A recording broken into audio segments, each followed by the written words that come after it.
I wouldn't say the dress code is like rigged, but like, do you guys think like dress code is kind of rigged or like, I wouldn't say focused, but like it's kind of put against like black women because it's like women in general is like, I guess, rigged against it too, because like men, they really, it's not much dress code that really applies to them. Like if you see a male with the sleeveless shirt like a beater or whatnot, it's just like, oh, he got a beater, he hot type stuff. But if we wear a tank top, it's, oh, you've been revealing, you got like, little spaghetti straps, you need to put a shirt on type stuff. And then with black people adding on being a woman, it's like, I wouldn't say all the time, but usually or naturally, black women are just like, they are toned, but not better, but like thicker and like they have curves and whatnot. So it's like all the time, black people aren't trying to be revealing. It's just like you have to think about the clothes the industry make too, because it's like I'm not gonna be walking around with no baggy pants that I'm tripping over type stuff. So I want my clothes to be fitted, but I'm not trying to show my figure. That's just the way it is, and it's not like I'm trying to be provocative type stuff. But with that being said, um, I have a graph here. I'm gonna share. Um, it is. Can y'all see my graph? I don't know if y'all can see my graph. I think y'all can see the graph. But the graph here is from a high school. It was like a little study or whatever they did, and it shows the percentages and everything. So the study consisted of 384 participants, and then up here you can see like the different colors is for the different different races and ethnicities and whatnot, and this is all the respondents. I'm gonna just point out like a few of them that we're mainly worried about, I guess. The dark blue, like this color right here, that's black males, and then this like color that's like purplish, I guess, this is white males, and then this light bluish color, I guess, is black females, and then the yellow one is white females. So out of the 384 participants that participated in the study, 183 of them was like dress coded for what they had on, basically. And then this is like 17 of them. Well, moral of the story, white women but not being, they wasn't dress coded, but they was like out of code basically. Like, so they had on something that would be breaking the codes, but white people had the most of them wearing something that they was breaking the codes. And then black women followed up by that, but black women was the highest for being coded and like saying like, oh, you're dressing provocative type stuff. And then, no shocker, black men are behind them, when you can see that white women was out of code the most, but yet the black women was the most of the participants to be told that they was like dressing provocatively. And then this ain't really important, but the black males were the ones that was actually disciplined for it. I can't really like answer the research, of course, but I just feel like black females are the most coded for actually being out of dress code, just because like Amanda said in her video, black people in generally, but black women have to work 10 times harder for like what they deserve and stuff like that. So it's just like, of course you're gonna try to knock down the black woman, because if she gets strong, then it's gonna be some power type stuff.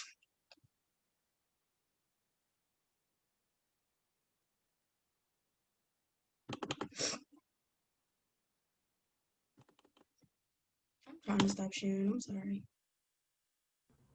To add on a little bit of what she said about dress code, I also think because of how big black women are sexualized, like from little, like, how much we're sexualized often than like white women or white girls. So like, since we do develop quicker, and that's actual fact, they tend to sexualize Black women in everything, like magazines, Playboys, and like, you know, adult films and stuff like that. So I think it's just something that like it's brought upon us, you know, even before we've gone to like know exactly what it is. But I think it's definitely the over sexualization of Black women. I think that Black women are labeled as the hoochies, like when it comes down to wearing booty shorts and like crop tops and stuff. But when like a white woman wear it, it's more of a hip thing. That's where it comes like with cultural appropriation. Because when Black people do it, it's labeled as hoochie. But when white people do it, they look cute and they look hot. I just feel like Black women overall is just the underdogs of every problem that's going on in America. And during slavery, they used to display Black women bodies in museums and stuff like that because we have bigger boobs and bigger butts and stuff like that and more curves. So it's it's far more than like just us dressing how we dress. It's about what we have and like the color of our skin and us being confident. It's more than just wearing crop tops and shorts and stuff.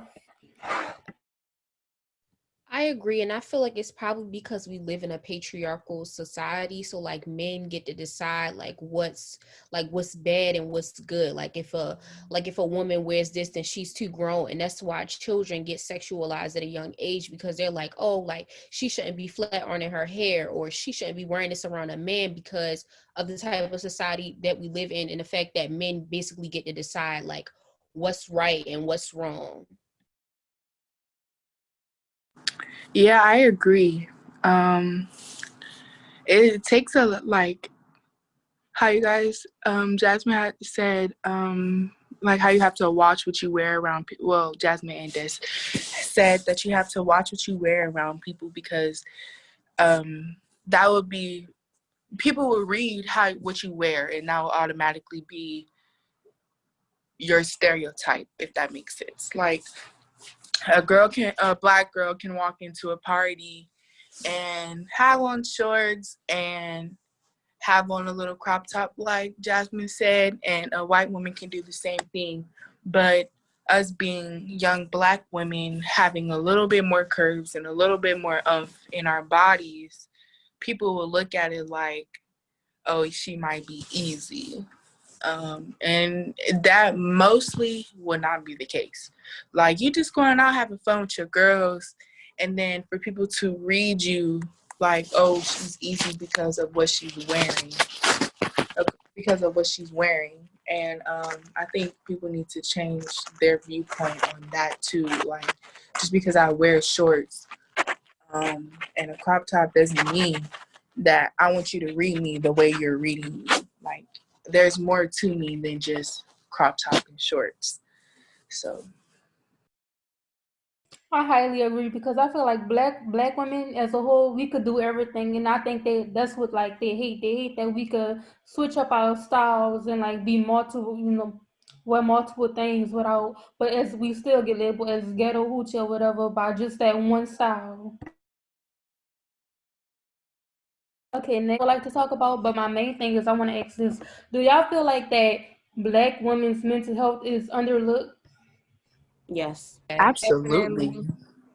Okay, so this video talks about like how Black women are afraid to like tell people that they attend therapy or whatnot. So let me mute myself.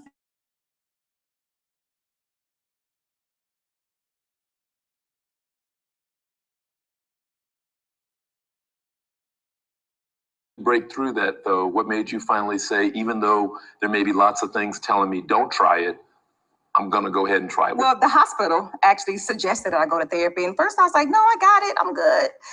But then I realized I wasn't good and that I needed help and I needed to talk to somebody who could understand. And that was kind of the problem as well with having a stillborn. I didn't know anyone else that had suffered from that. So who do you share and talk to when no one has said, hey, this happened to me? So what do you do? So I was like, okay, let me go find somebody. And I found a group outside of my community where I wouldn't know anyone to get help and try to find support. Interesting. Thank you. Thank you. Brittany, talk about that a little bit, because I hear from a lot of people that being a strong Black woman actually can be the cause of your struggle. Yeah, because it's a lie. Yes, Black women are strong, but the demand that we be strong in the face of that kind of tragedy is a completely inhumane demand. And we deserve better than that. And if it is true that we teach people how to treat us, and sometimes you got to be a little vulnerable and say, actually, don't have it all together. Actually, I'm a mess. And then what you find out when you say that is that a whole lot of sisters were struggling too. Nicole, what do you hear when you hear that? Have you had any version of that experience? I love therapy. I don't think it makes you weak to ask for help. I think, if anything, it means you are strong. I need somebody with a perspective far from my friends, someone who doesn't have actual stakes in my life, who cares about me, who can listen to me every week and go, girl, you are okay, and you will get to be better than you were, but talking about it helps. I'm a pretty vain person. I love to talk about myself. I think I'm beautiful. Like, I'm very interesting. I love it. Yes. But like, your friends can only hear so much about your problems. So I go to this nice white lady named Mary, and she helps me so much. Wait, hold on a second, because I hear from a lot of people that therapy is for rich white people. And two, I heard people say that if I'm going to go to therapy, it needs to be a Black therapist. Sure, I get that. I get that you want to speak to someone who has your experience, but no experience is truly that different. Like, there's no reason to suffer. There's so many ways to get help. Pain is overrated. Yes. It truly is. It's over. And look, and I'm sorry. No, it's overrated and it's real. Right. We have a responsibility to take care of ourselves by learning who we are. Our society has not given us those tools up until now. So I like agree with the video. Like, I understand how the Black women in like the video feel about like having to have the fact that they wanted to seek help and go see a therapist and talk about their feelings, because in the Black community, Black women, and just in the world in general, Black women are expected to be strong all the time. They're expected to always have it together and not have a moment of weakness.